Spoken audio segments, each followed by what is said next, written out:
Hi beautiful ladies, আজকে তোমাদের ভাই আমার জন্য কি গিফট নিয়ে আসছে সেটাই আনবক্সিং করে দেখাবো। প্যারিসে বৃষ্টি হলেই আমার বের হতে মন চায়। আজকেও সেম বৃষ্টি হচ্ছিল, তোমাদের ভাইয়াকে বলে আমি বের হয়েছি। তোমাদের ভাইয়া অলরেডি তখন বাহিরেই ছিল, আমি জানতাম না সে আমার জন্য শ্যানেলে ঢুকবে, আমার জন্য স্পেশাল শেডের লিপস্টিক খুঁজবে। আমরা সাতলির মেট্রো ধরার জন্য এক হয়েছিলাম। তারপরে দেখি যে সে আমার সামনে আসতেছে একটা ব্যাগ নিয়ে, আর ব্যাগ দেখলেই আমি বুঝতে পারি কিছু না কিছু গিফট আমার জন্য থাকবে। গত কয়েকদিন আগে আমি একটা ভিডিও আপলোড করেছিলাম যেখানে আমার ফোন থাকা অবস্থায় সে আমাকে 1 TB মানে 1000 GB আরেকটি ফোন গিফট করে। এর সাথে সোনির ক্যামেরা, ডায়মন্ডের অর্নামেন্ট, অনেক এক্সপেন্সিভ জিনিস ছিল যার একটা কস্ট বলেছিলাম যে 1-1.5 মাসে সে আমাকে 35 লাখ বাংলা টাকার হিসাব করলে অ্যানিভার্সারি উপলক্ষে আমি 35 লাখ টাকার গিফট পাই। এটা নিয়ে অনেকের অনেক ধরনের কথা ছিল, অনেক কিউরিয়াস ইভেন নেগেটিভ কমেন্টও ছিল। হচ্ছে আপনার আশেপাশে আপনি যেভাবে দেখবেন আপনার মতো করে যে সবার লাইফ লিড বা সবার মন মানসিকতা এক হবে এমনটা না। অনেকের অনেক সম্পদ থাকলেও খরচ করে না, সাবজেক্ট তো পরে।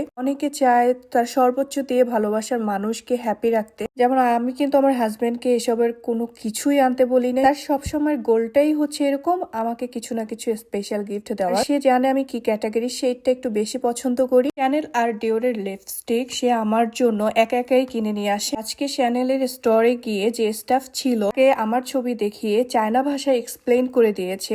সেখানে সেই লেডিসটা ছিল চাইনিজ, আর তারাও নাকি মুগ্ধ হয়েছিল যে তাদের লোকাল ভাষায় এত সুন্দর করে আমার হাজবেন্ড বলতে পারে। শুধু চাইনিজ না, আমার হাজবেন্ড ইংলিশ হতে আরো 10টা দেশের ভাষা জানে। আর এরকম একজন কাস্টমার পেয়ে তারাও যেমন হ্যাপি ছিল, হ্যাপিলি আমার হাজবেন্ডকে 2টা সুন্দর শেড তারা সাজেস্ট করে। তারপরে ছিল তার পছন্দের শ্যানেলের একটা পারফিউম। যে আমাকে সবসময় বলে মেয়ে হয়েছো শ্যানেলের পারফিউম ইউজ করবা। দেশে বিয়ের উদ্দেশ্যে যাওয়ার সময় সে প্রায় 30টার মতো পারফিউম নেয়, সেখানে প্রায় 10 থেকে 12টাই ছিল শ্যানেলের পারফিউম যা আমার জন্য ছিল। তারপর ছিল প্রাডা আর জেন্সের অনেক কালেকশন।